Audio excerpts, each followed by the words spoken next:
It was an ordinary evening. Streetlights were on, radios were playing, kettles boiled. Then the lights went out. No warning, no explanation. There was no failure. The power was turned off.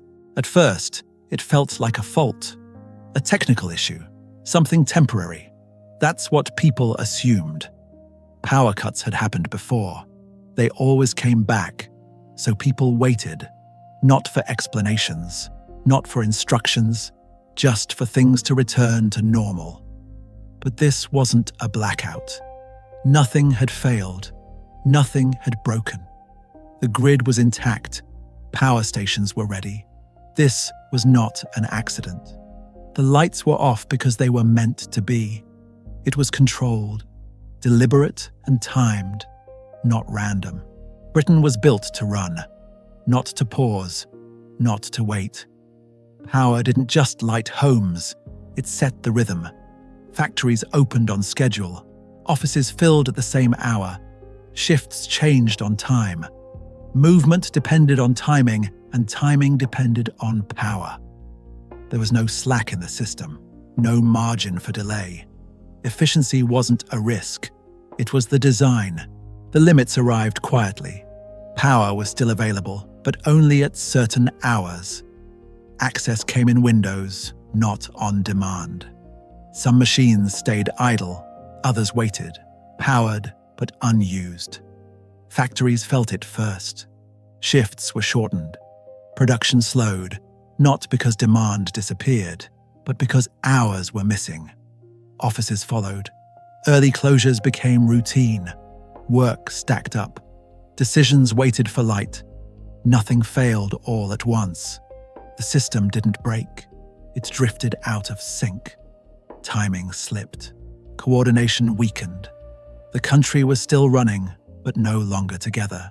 Transport felt the change next. Timetables began to slip quietly. Routes were reduced across cities. Connections stopped lining up properly. Buses arrived early or late, but rarely arrived exactly on time. Trains waited for available power, and power waited for fixed schedules.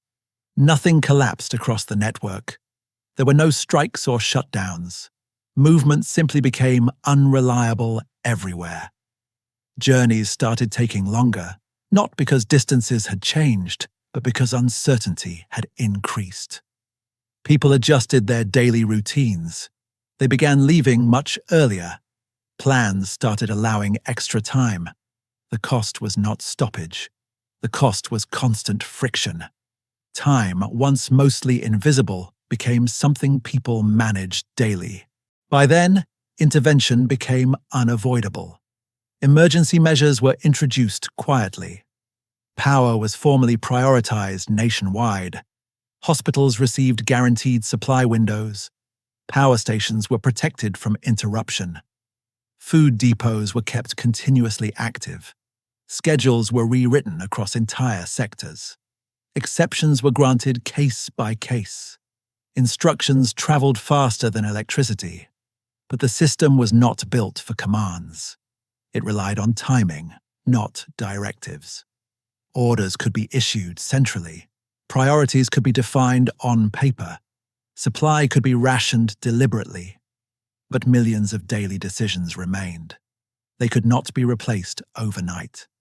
Every adjustment solved one problem. Each solution created another delay. Over time, expectations began to change. People stopped waiting for quick fixes. They stopped asking when it ends. Instead, they watched how it behaved. Patterns mattered more than promises. Evenings ended earlier without complaint. Shops closed sooner as a precaution. Streets emptied earlier than before. At home, routines quietly adjusted. Meals were planned around available light. Radios stayed on longer at night. Candles returned to kitchen tables. Families gathered in fewer rooms. Not out of fear or panic, simply because it made sense. Life did not feel broken. It felt carefully reduced. The country was learning restraint. We often imagine collapse as something loud, sudden, visible, impossible to ignore. But complex systems rarely fail that way. They slow down. They lose margin. Small delays begin to matter.